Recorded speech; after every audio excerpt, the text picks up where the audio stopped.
ಇಡೀ ಭಾರತ ಏನು ಬಯಸ್ತಾ ಇತ್ತೋ, ಇಡೀ ಭಾರತದ ಜನ ಯಾವುದಕ್ಕಾಗಿ ಕಾತು ಕೂತಿದ್ರು, ಯಾವುದಕ್ಕಾಗಿ ಹವಣಿಸ್ತಾ ಇದ್ರು, ಅದನ್ನ ಇವತ್ತು ಭಾರತ ಸರ್ಕಾರ ತೀರಿಸಿದೆ, ಭಾರತ ಸೇನೆ ತೀರಿಸಿದೆ.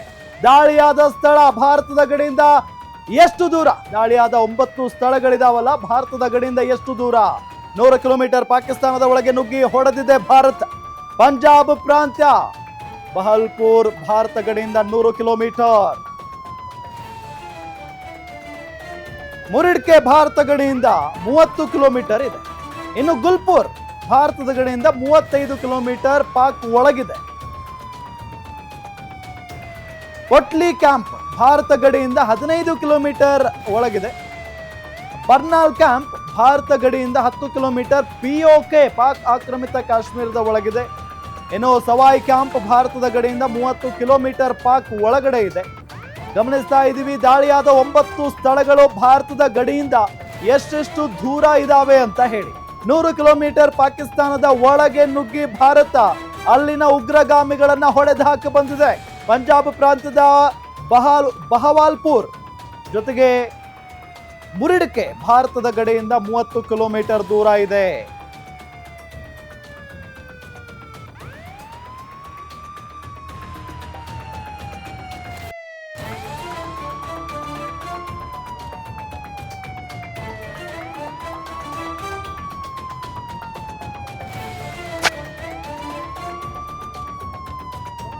ಭಾರತದ ಗಡಿಯಿಂದ 30 ಕಿಲೋಮೀಟರ್ ಪಿಒಕೆ ಒಳಗಿದೆ.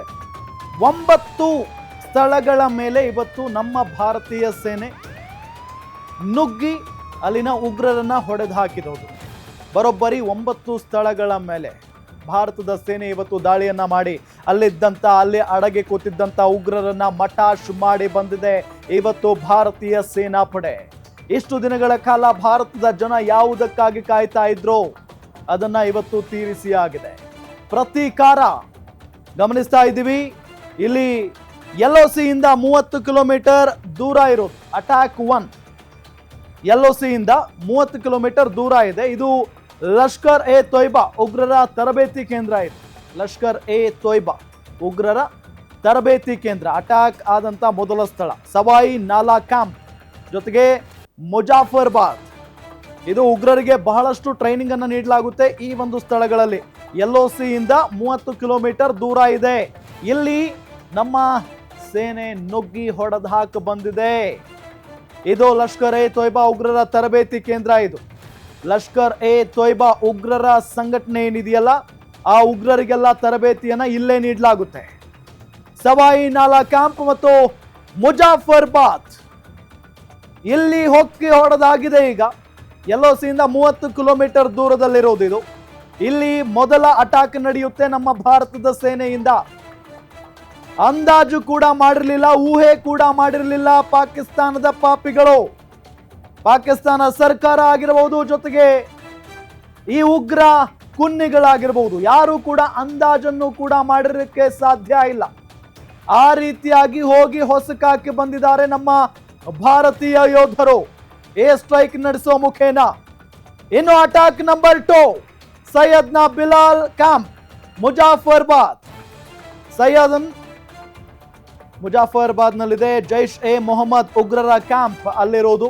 ಜೈಷ್ ಎ ಮೊಹಮ್ಮದ್ ಉಗ್ರರ ಕ್ಯಾಂಪ್ ಅಲ್ಲಿರೋದು. ಉಗ್ರರಿಗೆ ತರಬೇತಿ ಕೊಡೋದು ಇದೇ ಕ್ಯಾಂಪ್ನಲ್ಲಿ.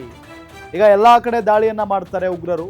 ಅವ್ರು ಎಲ್ಲಿರ್ತಾರೆ, ಎಲ್ಲೆಲ್ಲಿ ಅವರಿಗೆ ಟ್ರೈನಿಂಗ್ ಅನ್ನ ನೀಡಲಾಗುತ್ತೆ ಅನ್ನೋ ಪ್ರಶ್ನೆ ಸಹಜವಾಗಿದ್ದೇ ಇತ್ತು. ಅವರೆಲ್ಲರಿಗೂ ಕೂಡ ಪಾಕಿಸ್ತಾನದಲ್ಲೇ ಟ್ರೈನಿಂಗ್ ನೀಡಲಾಗ್ತಾ ಇತ್ತು ಅನ್ನೋದು ಬಹಳ ಸ್ಪಷ್ಟ. ಇನ್ನು attack number 3 Gulpur camp, Kotli Gulpur camp, ಅಲ್ಲೂ ಕೂಡ ಅಟ್ಯಾಕ್ ಆಗಿದೆ. LOC ಇಂದ 30 ಕಿಲೋಮೀಟರ್ ದೂರ ಇದೆ ಇದು ಗುಲ್ಪುರ್ ಕ್ಯಾಂಪ್. LOC ಇಂದ 30 ಕಿಲೋಮೀಟರ್ ದೂರದಲ್ಲಿದೆ. ಲಷ್ಕರ್ ಎ ತೊಯ್ಬಾ ಉಗ್ರರ ಬೇಸ್ ಕ್ಯಾಂಪ್ ಇದು. ಲಷ್ಕರ್ ಎ ತೊಯ್ಬಾ ಉಗ್ರರ ಬೇಸ್ ಕ್ಯಾಂಪ್ ಗುಲ್ಪುರ್ ಕ್ಯಾಂಪ್. ಇದು ಈ ಲಷ್ಕರ್ ಎ ತೊಯ್ಬಾ ಉಗ್ರರೇನಿದಾರಲ್ಲ, ಅಲ್ಲಿ ಅವರಿಗೆ ಟ್ರೈನಿಂಗ್ ಮಾಡಲಾಗುತ್ತೆ. ಅದಾದ ನಂತರ ಅವರಿಗೆ ಉಳಿದುಕೊಳ್ಳುವುದಕ್ಕೆಲ್ಲ ವ್ಯವಸ್ಥೆಯನ್ನು ಕೂಡ ಅಲ್ಲಿ ಮಾಡಿಕೊಡ್ಲಾಗುತ್ತೆ. ಅದಾದ ನಂತರ ಅಟ್ಯಾಕ್ ನಂಬರ್ 4 ಬರ್ನಾಲ್ ಕ್ಯಾಂಪ್ ಡಿಂಬರ್ನಲ್ಲಿದೆ. ಬರ್ನಾಲ್ ಕ್ಯಾಂಪ್ ಅಂತ ಹೇಳಿ ಕರೀತಾರೆ ಇದನ್ನ. LOC ಇಂದ 9 ಕಿಲೋಮೀಟರ್ ದೂರದಲ್ಲಿದೆ. LOC ಇಂದ 9 ಕಿಲೋಮೀಟರ್ ದೂರದಲ್ಲಿ ಈ ಒಂದು ಕ್ಯಾಂಪ್ ಇರೋದು, ಬರ್ನಾಲ್ ಕ್ಯಾಂಪ್. IED ಬಳಸುವಂತ ಉಗ್ರರಿಗೆ ತರಬೇತಿ ಕೊಡುವಂತ ಕ್ಯಾಂಪ್ ಇದು. IED ಬಳಸ್ತಾರಲ್ಲ ಅಂತ ಉಗ್ರರಿಗೆ ತರಬೇತಿಯನ್ನ ಇಲ್ಲಿ ಈ ಕ್ಯಾಂಪ್ನಲ್ಲಿ ನೀಡಲಾಗುತ್ತೆ ಅನ್ನೋ ಮಾಹಿತಿಯೂ ಕೂಡ ಇದೆ. ಏನು attack number 5 Sarjal camp, Sialkot Sarjal camp, ಇಲ್ಲಿಯೂ ಕೂಡ ಅಟ್ಯಾಕ್ ನಡೆಸಿದ್ದಾರೆ. ಅಂತಾರಾಷ್ಟ್ರೀಯ ಗಡಿಯಿಂದ 6 ಕಿಲೋಮೀಟರ್ ದೂರ ಇದೆ ಅಷ್ಟೇ. ಅಂತಾರಾಷ್ಟ್ರೀಯ ಗಡಿಯಿಂದ 6 ಕಿಲೋಮೀಟರ್ ದೂರದಲ್ಲಿ ಈ ಒಂದು ಕ್ಯಾಂಪ್ ಇದೆ. ಯೋಧರನ್ನ ಹತ್ಯೆಗೈಯೋದಕ್ಕೆ ಇಲ್ಲೇ ಟ್ರೈನಿಂಗ್ ಕೊಡಲಾಗುತ್ತೆ ಅಂತ ನೋಡಿ.